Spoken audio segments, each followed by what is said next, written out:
Seguimos aquí en Sin Filtro. Recuerde, hashtag SF La Nueva Línea. Estamos discutiendo sobre este caso de corrupción que ha llamado tanto la atención. TCQ, Otto Pérez Molina y Roxana Valdetti habrían acordado con una estructura nacional, socios argentinos y españoles, una coima de cerca de 30 millones de dólares. La fiscal general atendió a nuestra compañera Lourdes Hércules. Y de lo que recojo yo de esta entrevista, creo que una de las cosas más interesantes es que la fiscal Estuardo dice: ya no me sorprende lo que pasó en la administración de Otto Pérez Molina. Al ver este caso, al juntar la línea, ya no nos sorprende, ya estamos curados de estos temas de corrupción. No, yo creo que debe sorprendernos constantemente, porque si ya no nos sorprende, quiere decir que se volvió la normalidad. A propósito, para ECO y para Juan Carlos Monzón, esto representa, por ser colaboradores eficaces, una reducción considerable de la pena. Ese es el trato al que llegan, ¿verdad? Entre más fehaciente, verídica, comprobable, en términos empíricos es la información, entonces ellos tienen más redención de pena. Ese es un sistema que así funciona. Y que sirve para disuadir a quienes participan. Exactamente, alguien tiene que contar. Ahora, lo que sucede es que desde el principio, ¿verdad?, desde que iniciamos hoy ese tema a las 9:30, la primera línea fue precisamente que los cabecillas, la fiscal hablando, presentando este caso ante los medios, los cabecillas eran Otto Pérez Molina y Roxana Valdetti, ¿verdad?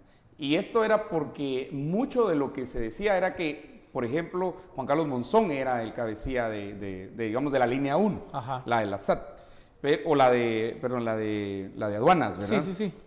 Pero que él no podía ser colaborador eficaz porque según la normativa, todo el que estaba considerado cabecilla de una línea de corrupción o de crimen no puede aspirar. Pero resulta que él no era tenía cabecilla. Sobre Juan Carlos habían cabecillas, sobre ECO también habían cabecillas. Eso ya lo declararon ellos.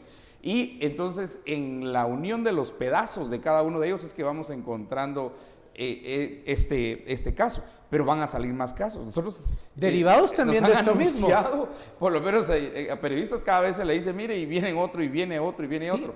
¿Cuándo va a parar esto? Y con Karen hablábamos en el corte acerca de los sistemas de control. Eso es lo que debe y tiene que mejorar, y tenemos que presionar. El Congreso por sí solo no lo va a hacer. A ellos no les conviene, si ese es el negocio de ellos. Por eso mañana 16 de abril del 2016, todos a la plaza por la tarde. Y a ver, en efecto, todo esto es cosa del pasado, pero también hay que comenzar, hay responsabilidad del presente. No creo que sea cosa del pasado. Yo creo que en mucho, y a ver qué dicen los televidentes, yo creo que en mucho esto sigue. Que lo hagan de manera solapada, que ahora paguen con fincas, que ahora paguen con ganado, con cosas que no pueden ser bancarizadas, es diferente, o la forma en que paguen. Pero la corrupción sigue. La corrupción sigue. Sí, lo que pasa es que aquí hace falta una pata está coja en esta mesa, y es que el Ministerio Público y la CICIG pueden solamente perseguir casos concretos que tienen que armar, documentar, demostrar, llevar a juicio, toda esa cadena toma tiempo hacerla. Pero ¿qué es la pata que falta? Que el Ejecutivo tiene que empezar a poner realmente nuevos sistemas de control, mejorar los procesos, ser exigente en todos los procesos. Por ejemplo, cómo se monta una licitación, cómo se aplica la legislación que está vigente. Eso no ha pasado. No se han ido identificando todas las potenciales fuentes que hay dentro del Ejecutivo mismo, por donde todo el dinero puede circular en pequeña escala o en gran escala. Yo creo que tal vez es posible que ha habido algún tipo de merma o de mesura, porque mucho funcionario público está nervioso de firmar cosas, están reticentes, a tal punto, por ejemplo, que incluso procesos ordinarios no los quieren acuerpar, ¿verdad?, por el temor de que algo pueda pasar más adelante. Pero el asunto es ese: si el Ejecutivo no amarra esto en la acción cotidiana, esto puede tomar toda la vida, ¿verdad? Y ahí esa es la pata coja, le toca al Jimmy, le toca al gobierno. Morales, sí, pero y en la misma línea, digamos, descubrir un caso solo te da indicios para otros casos, pero no resuelve el problema. Porque el presidente aquí tendría que declarar lesivo hoy mismo ese contrato. Sí, porque el contrato sigue vigente. El contrato sigue vigente. Capturados y todo, sabemos de la importa, cosa, pero el contrato sigue vigente.